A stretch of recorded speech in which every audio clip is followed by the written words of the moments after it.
Tim Tszyu, I know we just clarified the cut. He spoke about it as well. Do you think he's on the same page as you? Yeah, now he is. Yeah, now he is, isn't he? Had to remind him a little bit. Tim, talk to us about this rematch. Obviously, the first fight, fan-friendly, an absolute war. What have you learned from that first one up until now? Do you think you've become a much more improved fighter, more of a seasoned fighter? Yeah, I think just more disciplined.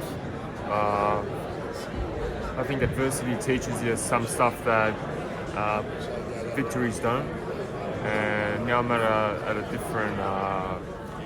different feeling right now. You just talked there about discipline. What are the subtle changes you've made then to make you lock in and make you more disciplined? More comfortable. The fact that I'm just more comfortable in the ring with experiences. You grow as a person, not just as a fighter, but as a person. And that's how it is. You had to show that dog in you that first time round. But do you watch that fight back and go, you know what, I can go into that bag of tricks, I can do so much better and do so much more to get yourself over the line against such an awkward fight? Yeah, I know.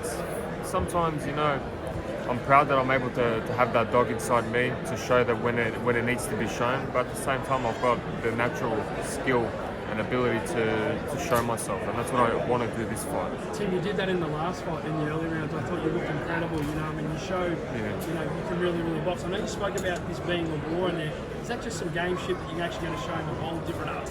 You know what? I can do everything. And if it means that we have to bite down at times, so be it. I feel like if he wants to come to Papa, I will welcome him with open arms.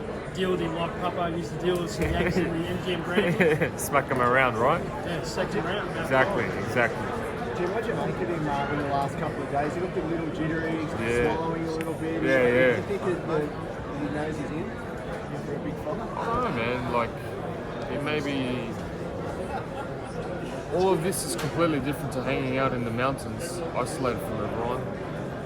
So it might be a little bit of a shock to him, and Saturday night reality hits. And when you said you should have killed me the first time, there was a lot of intent in your voice today. It was different. I think you felt that. Yeah. That's the exact statement I said. Like, he should have done it the first time. This time it's going to be a whole new story. You see this as sort of a systematic breakdown in this fight. Tim sort of build into it and then sort of take him in deep waters and drowning. To a certain extent. I feel like when it lands, it lands.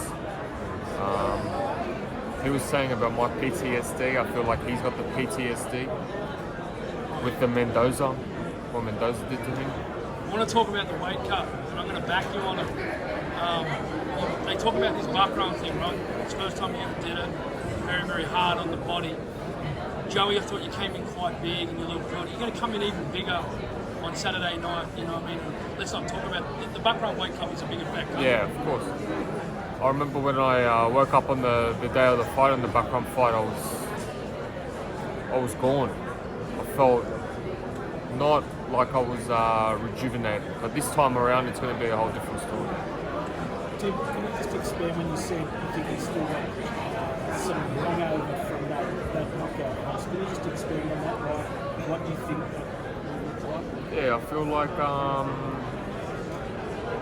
he still thinks about it. To be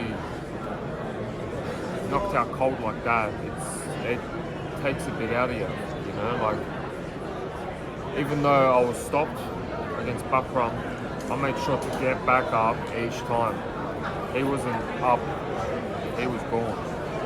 Do you think he's worried about your power? Of course. Even the last time, as soon as I hit him, he started just jabbing, That's why I invite him for war. Tim, if he wants to bring war, I'm going to land the first shot. Have you almost got to take a little bit of the emotion out of it? So like you said, with wars like that, they can take a lot out of you. Not just you, by the way, him. But you know what the carrot is at the end of this rainbow. There's a WBC world title on the line. That's surely got to be in the forefront of your mind. Course. Forget the man. That's the title. This is strategic, man.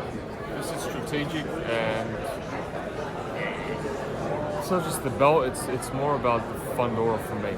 Yeah. It's not the belt. No. Belts come and go. You can move up divisions. You lose them, you win them. But to beat someone he had a history in the past, and the fact that I came off a certain loss, my first loss, to rewrite history, that's a bigger chapter for me. Tim, you broke his nose in the first fight. He reckons it didn't break it. When we did the medicals, we sent it off to Las Vegas Athletic Commission. The guy couldn't fight for 7 months. Yeah. What's with that? I don't know. I don't know why they're lying. Yeah, I don't know why they're lying. I don't know who's lying. It must be his dad telling him. Samson? Oh, Samson. Could be Samson. Who knows? Yeah. But yeah, we all saw it. He had blood pissing down. He was breathing from his mouth. That's just facts. You called him a weasel last time. I think you're not going to do that this time. It's a little bit of a different build-up. But could it come from the weasel? Who knows, man? Could. Last couple of Tim, Why- you'll end this one spectacularly, but there won't be any talk of it. That's what I'm aiming for.